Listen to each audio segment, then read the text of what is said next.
भुगताना, वो जो 1300 रुपये भी आपने खर्चा किया, कितना पैसा है जो सरकारी अफसरों को देने में चला गया? वो कोई देखो, जिसके पास मैं गया लिखाने के लिए 200 रुपये वो ले गया, जिससे मैंने साइन करवाए 200 वो ले गया, फिर बोला जाओ साइबरी में, उधर से 200 उसने ले लिया, 100 एक ने ले लिया, जो दिन टूटे वो लादा है, जो लाइन में खड़ा होना पड़ा वो लादा है। मैं प्रधानमंत्री तक खबर ये डालना चाहता हूँ, वो जम्मू कश्मीर में विकलांग भूखा मर रहा है, क्यों मर रहा है? ऐसे ऐसे अधिकारी बैठा दिए हैं जो लूट करके ना अपने घर के अलावा किसी के घर की चौकसी नहीं देख रहे। आपको सरकार ने कुर्सी दी है कि देखो कौन गरीब है कौन अमीर है, उसके घर में खाते में पैसे डालो। आप अपने शौक पूरे करने के लिए 10,000 रुपये केवल आपका ब्यूटी पार्लर में लगता होगा, 10,000 रुपये आपकी जूती साफ करने में लगता होगा, किस चीज़ में नहीं पैसा लगता है। मगर आपने ये नहीं सोचा होगा कि एक विकलांग ये धूप में कड़िल के किस तरह अपनी जिंदगी को गुजार रहा होगा। बताना कि ये कागज जमा करने में भी आपका कितना खर्चा हुआ होगा? मैंने 1200-1300 रुपये लग गया। 1000 रुपये पेंशन, 1300 खर्चा हो गया। मेरा खर्चा हो गया। 1000 रुपये आपकी पेंशन और 1000 रुपये आपकी धर्मपत्नी की पेंशन कितना मायने रखती है? 2000 रुपये आती महीने की, आज 1500 रुपये का तो सिलेंडर आता है। आजकल 20-25 साल हो गए थे गुजरते हुए, आज मेरे पास न घर है न द्वार है, किराए पर रह करके ना अपने बच्चे पाल रहा हूँ। एक दिन ये अपना हाउसिंग बोर्ड वालों के पास में गया, मैं हाउसिंग बोर्ड दफ्तर में गया, उनसे मैं बोला सर ये जो कॉलोनी बनी है ये किसके लिए? बोलते हैं बाहर के जो बंदे आएंगे उनके लिए बनी हुई हैं। क्या जम्मू वाला बंदा नहीं है क्या? मीरा साहब से बच्चे लेके आता हूँ यहाँ पे पढ़ाने, गवर्नमेंट स्कूल में पढ़ाने के लिए। गवर्नमेंट ये स्कूल में पढ़ाई अच्छी है, प्रिंसिपल सख्तदार, इसीलिए आप इस सरकारी स्कूल में पढ़ाते हो कि यहाँ पर पढ़ाई अच्छी। पहले तो आप इनोवेशन देखिए कि स्कूटी है, स्कूटी के ऊपर टीन डली हुई है धूप से बचने के लिए। तो अंकल क्या नाम है आपका? धूप से नहीं, ये कारोबार के लिए, कारोबार के लिए। हाँ, इसमें खिलौने बेचते हैं, अपने बच्चों का रोजगार है ये। अच्छा, उसके लिए टीन डाली है? यस। तो मतलब यही स्कूटी आपकी दुकान है? हाँ, दुकान है। नाम क्या अंकल आपका? मेरा नाम भूरा कश्यप है। मुझे ये बताना कि आजकल एक बड़ा मसला बना हुआ है। जी, जी। मसला ये कि सरकार पहले पेंशन देती थी 1000 रुपए जी। महीने के, वो 1000 रुपए पहले बताओ पूरा होता था? 1000 रुपये बच्चे आजकल टॉफ़ी खा जाते हैं, एक जोड़ी कापी लेने जाते हैं ना, 2 दिन की कापी भी नहीं है, एक LKG की बच्ची की कापियाँ नहीं आती 1000 रुपये से, नहीं आती। ठीक है। अब हम ये गुरुद्वारे में बैठ करके ये पब्लिक सिटी से नहीं, ये तो स्कूटी करी हमने, पब्लिक सिटी से हमने अपने बच्चों को पढ़ाई लिखाई के लिए बंदोबस्त, ये गुरुद्वारे जो भी परमात्मा जैसे बंदे आते हैं, जो आते हैं हेल्प करते हैं। एक बैंक में है सरदार साहब यहाँ पर अपने ये ग्रीन फील्ड में, हर महीने में बेचारे ट्यूशन की फीस भी 2-2 हज़ार रुपये हमारे बच्चों को देते हैं। क्यों? वो भगवान के भक्त है। सरकारी अधिकारी को, पेंशन विभाग के अधिकारी को, उसको ये नहीं चेतवनी है कि एक विकलांग, दोनों मियाँ बीवी हैंडीकैप हूँ, दोनों हैंडीकैप हूँ, घरवाली के नेत्रहीन, दोनों नेत्र नहीं, और मैं ये हालत पे हूँ।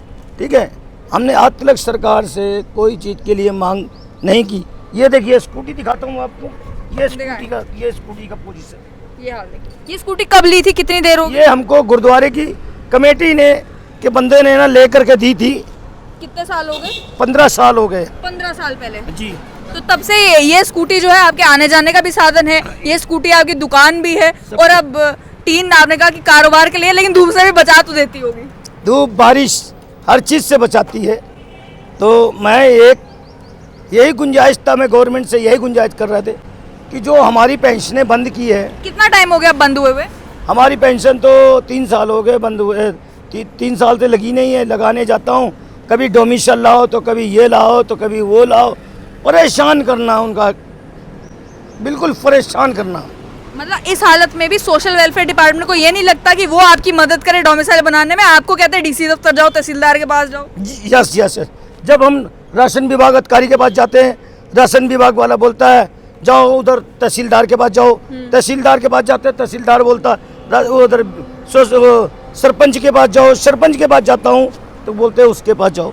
मेरे पास इतना गुंजाइश नहीं कि अपने बच्चों को हम रोजगार करते हैं। 200-300 रुपये दिहाड़ी लगती है, और तेल भी अब इतना हो गया कि 200-300 का तो तेल ही लग जाता है। तेल लग जाता है, उससे हमारे बच्चों की रोटी कैसे चलती है हमको पता है, हमारे बच्चे कैसे खाते हैं। ठीक है, मैंने अपने बच्चों को पालने के लिए, अपनी पढ़ाई के लिए प्रधानमंत्री जी ने कहा है बेटियां पढ़ाओ बेटियां बचाओ। उस शब्द के लिए हम अपनी बेटियों को यहाँ ये गवर्नमेंट स्कूल में डाला हुआ है। कितने बच्चे हैं आपके? हम हमारी 2 बेटियां 1 बेटा। अच्छा, मैं मीरा साहब से बच्चे लेके आता हूँ यहाँ पे पढ़ाने, गवर्नमेंट स्कूल में पढ़ाने के लिए। गवर्नमेंट ये स्कूल में पढ़ाई अच्छी है, प्रिंसिपल सख्तेदार है, इसीलिए आप इस सरकारी स्कूल में पढ़ाते हो कि यहाँ पर पढ़ाई अच्छी है? यहाँ पे पढ़ाई अच्छी है। जो आपके वहाँ पे गवर्नमेंट स्कूल है वहाँ की क्या हालत है? वहाँ की हमें कोई समझ में नहीं आया तो मैंने यहाँ पे डाला मैंने बच्चों को। ठीक है, यहाँ के प्रिंसिपल में सख्ती है बच्चों को टाइट करने की, या टीचर हो या कोई भी हो बच्चों को टाइट रखता है प्रिंसिपल।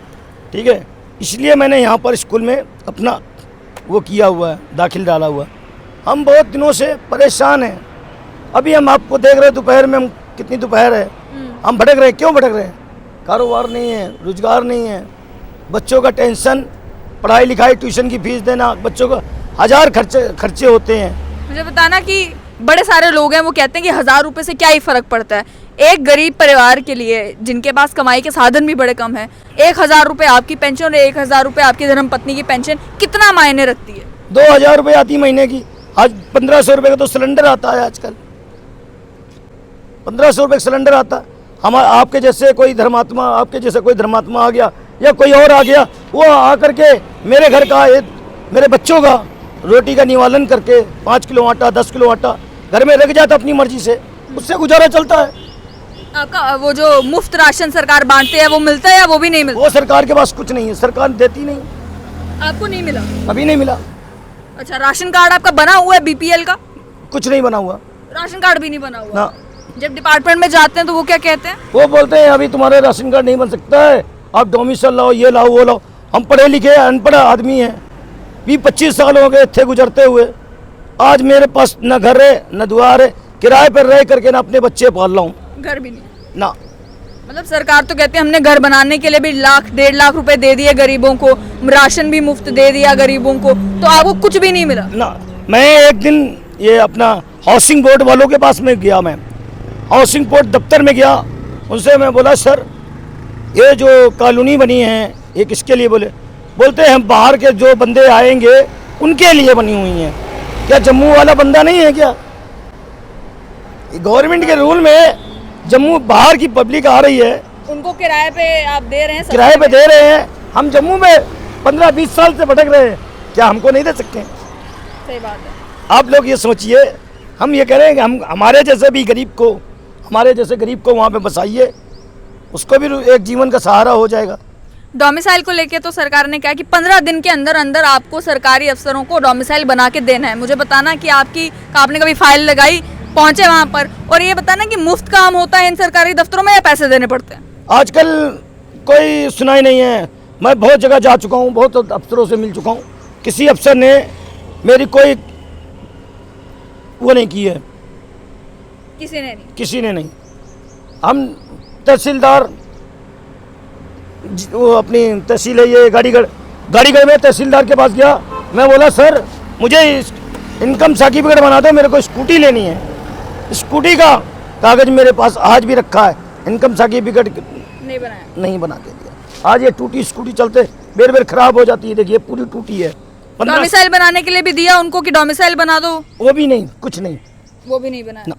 ऐसा तो नहीं है कि कहेंगे कि भाई 200 रुपये 500 रुपये दे दो तो तब जाके बनेगा? पता नहीं, यही तो हो सकता है। हमारे जैसे गरीब को कौन बता सकता है? क्यों बड़े बड़े अधिकारी बैठे हैं उनके आगे, उन्हें पूछना नहीं है, जांचना नहीं, उन्हें बोला नहीं बनना, जाओ वापस चले जाना। मुझे बताइएगा, आजकल ये भी एक देखने को ट्रेंड मिल रहा है जी कि गरीब आदमी है, उसको पता है कि भाई मैं मजबूर हूँ, रोजगार भी नहीं है और सरकारी मदद भी नहीं है, तो वो फिर जनता से अपील करते हैं कि भाई आप ही मेरे खाते में थोड़ा पैसे डाल दो ताकि मेरे घर का गुजारा हो जाए। आज तक मेरे को, आपको मैं बताऊं, एक समय, क्या नाम भाई साहब को मुझे मालूम नहीं, उस बंदे ने ना मेरे खाते में नहीं, मेरे घर तक राशन पानी, मीडिया का बंदा हो करके ना, उन लोगों ने ना अपने पल्लों से राशन पानी, मेरी पर एक्सीडेंट हुआ था, मेरा हाथ टूट गया था, उस बंदे ने घर का राशन और मेरे बच्चों की फीस, खाना, खर्चा का सब कुछ उस मीडिया वाले ने ना मेरा उठाया था। तो अब एक मीडिया वाला बेचारा गरीब आदमी, वो भी नौकरी कर रहा है, उसको तो कोई बैंक तो है नहीं ना उसके पास, आप लोग दिन भर दुनिया की खबर छापने के लिए दौड़ते, आपको नौकरी मिलती है तभी आप कर रहे हैं ना। आप उस बंदे ने लोगों से फिक्स कर करके ना मेरे लिए राशन पानी के बंदोबस्त करके मेरे घर तक पहुंचाया। अखनूर का एक चंचल बाबा था, वो मेरे घर में आए और आ करके उनने राशन पानी मेरे घर पे रख के गए थे। और मैं यही देखता हूँ, ये मानते हैं ना कि ये तो एक बार कोई कर सकता है या 2 बार ही कर सकता है, उसके बाद तो सरकारी मदद चाहिए तभी जाके आप जिंदगी अपनी अच्छे से बिता सकते हैं। मैं सरकार से यही निवेदन कर रहा हूँ, जो हमारी पेंशनें खत्म की गई हैं, एक हमारे विकलांग भाई ये भी हैं, आप चाहते हैं कि पेंशन दोबारा जो है शुरू की जाए? मैं दोबारा पेंशन अपनी के लिए, हमने पेंशन के लिए कसम खा ली है बहन जी कि जो मिलना है मिलेगी, नहीं मिलना होगा नहीं मिलेगी, लेकिन मगर उम्मीद छोड़ चुके हैं। उम्मीद एक यही रखा है, जो मैडम बैठी है कुर्सी पे उसको उतारो कुर्सी से। मैं प्रधानमंत्री तक खबर ये डालना चाहता हूँ, जो ये जम्मू कश्मीर में एक फोरेल कहा जाता था, आज वो जम्मू कश्मीर में विकलांग भूखा मर रहा है। क्यों मर रहा है? ऐसे ऐसे अब अधिकारी बैठा दिए हैं जो लूट करके ना अपने घर के अलावा किसी के घर की चौकसी नहीं देख रहे। आज विकलांगों के घर में चूल्हे जलते थे जो खुशियाँ से, पर एक जमाने पे आज वो चूल्हे क्यों बंद पड़े हैं, बुझे पड़े हैं, उनके घर में दिया में तेल की बात ही नहीं है। विकलांग रोड पे भड़क करके ना भीख मांग के अपने बच्चों को पाल रहे हैं। क्यों पाल रहे हैं? ये विकलांगता देखनी है ना, तो आप खुद उतर के ना, आपको सरकार ने कुर्सी दी है कि देखो कौन गरीब है कौन अमीर है, उसके घर में खाते में पैसे डालो। आप अपने शौक पूरे करने के लिए 10,000 रुपये केवल आपका ब्यूटी पार्लर में लगता होगा, 10,000 रुपये आपकी जूती साफ करने में लगता होगा, किस चीज़ में नहीं पैसा लगता है। मगर आपने ये नहीं सोचा होगा कि एक विकलांग ये धूप में कड़िल के किस तरह अपनी ज़िंदगी को गुजार रहा होगा। अंकल क्या नाम है आपका? राम कुमार। मुझे बताएं कि आपकी भी पेंशन बंद है, कितने समय से बंद है? मैं हैंडीकैप हूँ, मेरी एक आंख नहीं है। काफ़ी समय से इन्होंने दोबारा डॉक्यूमेंट मांगे थे, वो हमने दे दिए हैं, आईलैंड कर दिए हैं, लेकिन पेंशन नहीं आई। कितना समय हो गया डॉक्यूमेंट भेज दिए हुए? मैंने कम से कम भी 3 महीने हो गया। 3 महीने हो गए, अभी तक पेंशन नहीं है। नहीं आई। और आपको लगता है कि जब पेंशन शुरू भी करेंगे तो अगले महीने की करेंगे, पुरानी जो नहीं आई वो तो मिलने नहीं वाली। अब क्या पता सरकार क्या करेगी। एक हैंडीकैप के लिए जो 1000 रुपये मिलता था वो उसके लिए बहुत था, वो कुछ अपनी ज़रूरतें पूरी कर लेता। वैसे माड़ा मोटा मैं मजदूर हूँ, थोड़ा बहुत काम भी कर लेता हूँ। कुछ विकलांग ऐसे हैं जो काम नहीं कर पाते हैं, जिनकी टांगें नहीं हैं, बिल्कुल बेकार है। जैसे मेरा भाई बोल रहा था अभी, मैं फिर थोड़ा एक आंख नहीं है लेकिन हाथ है, थोड़ा बहुत काम कर लेता हूँ, मेरा चूल्हा चल जाता है। पर कई विकलांगों का चूल्हा नहीं चलता है। मैं सरकार के आगे यही विनती करूँगा कि जल्द से जल्द ये पेंशनें जो है वो बहाल होनी चाहिए, मिलनी चाहिए, और मैं कहता हूँ वो ज़्यादा मिलनी चाहिए। मुझे बताएं कि वो जो कागज़ आपने बना के जमा भी करवाए हैं, वो कागज़ बनाने में आपको कितने दफ्तरों के चक्कर लगाने? मेरे कम से कम 15 दिन लग गए। 15 दिन लग गए। कभी बोला उसके कोर्ट में जाओ, डॉक्यूमेंट लगाओ, डोमिसाइल बनाओ, फिर मैं हाई कोर्ट में गया और जहाँ जहाँ भेजा दोबारा मेरा रिप्ले हुआ, मतलब आँख का जहाँ दोबारा सर्टिफिकेट बना। आप खुद समझदार हो, देख लो सामने आँख नहीं है, एक आँख तो है ही नहीं है। चलो हाथ हैं, थोड़ा बहुत कर लेता हूँ, लेकिन है कि मैं कहता हूँ जो मेरे से भी ज़्यादा दुखी हैं उनको पेंशन ये जो बंद की है, जो क्लियर की है, जो जाली है उनको पकड़ो। बिल्कुल, जो जाली है वो पकड़ो, जो असली बेचारे खज्जल हो रहे हैं उनको क्यों कर रहे हो? मैंने ऐसे ऐसे लोग देखे बुजुर्ग वहाँ खज्जल होते हुए, जिनको अभी तक डॉक्यूमेंट पूरे नहीं कर पाए, क्योंकि उनको पता ही नहीं, अनपढ़ है। मैं भी अनपढ़ हूँ, मुझे नहीं पता CMO कहाँ बैठता है, किस कोर्ट में जाना, कहाँ लिखाना है। दिहाड़ीदार हूँ, दिहाड़ी बताना कि ये कागज जमा करने में भी आपका कितना खर्चा हुआ होगा? मैंने 1200-1300 रुपये लग गया। 1000 रुपये पेंशन, 1300 खर्चा हो गया। मेरा खर्चा हो गया, क्यों झूठ बोलूँगा, खर्चा हुआ और मैंने किया। चलो देखते हैं अब सरकार की क्या मर्जी है, देंगे या नहीं देंगे, वो तो उन पर डिपेंड है ना। अच्छे अच्छे पढ़े लिखे सरकार में बैठे हुए हैं जो कहते हैं कि भारत को अच्छा बनाना है। भारत तभी अच्छा बनेगा जब मांगने वाला एक विकलांग, जिसकी टांगे नहीं है, जिसकी आंखें नहीं है, उसको रोटी मिल जाएगी तो ये देश खुद ब खुद अच्छा बन जाएगा। अगर सच बताना, वो जो 1300 रुपये भी आपने खर्चा किया, कितना पैसा है जो सरकारी अफसरों को देने में चला गया? वो कोई देखो, जिसके पास मैं गया लिखाने के लिए 200 रुपये वो ले गया, जिससे मैंने साइन करवाए 200 वो ले गया, फिर बोला जाओ साइबरी में, उधर से 200 उसने ले लिया, 100 एक ने ले लिया। जो दिन टूटे वो लाद है, जो लाइन में खड़ा होना पड़ा वो लाद है। अच्छी बात है, कहते हैं कि सब ऐसी बात ट्रांसपेरेंट नहीं हो है कि मैं इस बात में हूं। अच्छी बात है कि उनकारी की है, जाली लोग पकड़ने चाहिए। जो जाली लोग हैं, जो हैंडीकैप है नहीं, जो हैंडीकैप का हक खा रहे हैं उनको पकड़ो। जो हैंडीकैप है उनका क्यों बंद कर दिया बेचारों का? तो आपने सुन लिया कि दोनों ने यही कहा कि जहां एक तरफ सरकार को विकलांगों की मदद करनी चाहिए, वहीं आप विकलांगों को लाइन में खड़ा कर रहे हैं कि आप पहले एक दफ्तर में जाइए, फिर दूसरे दफ्तर में जाइए, फिर तीसरे दफ्तर में जाइए। क्या आप मान सकते हैं कि ये जा सकते हैं? ये डीसी दफ्तर के चक्कर लगा सकते हैं, ये तहसीलदार दफ्तर के चक्कर लगा सकते हैं? और कैसे ये अलग अलग दफ्तरों के चक्कर लगाएंगे और कहाँ से वो 1500 रुपये 1200 रुपये इकट्ठा करेंगे ताकि अपने सारे कागज़ पूरे कर सकें? सोशल वेलफेयर डिपार्टमेंट में क्या मुलाजिमों की कमी है?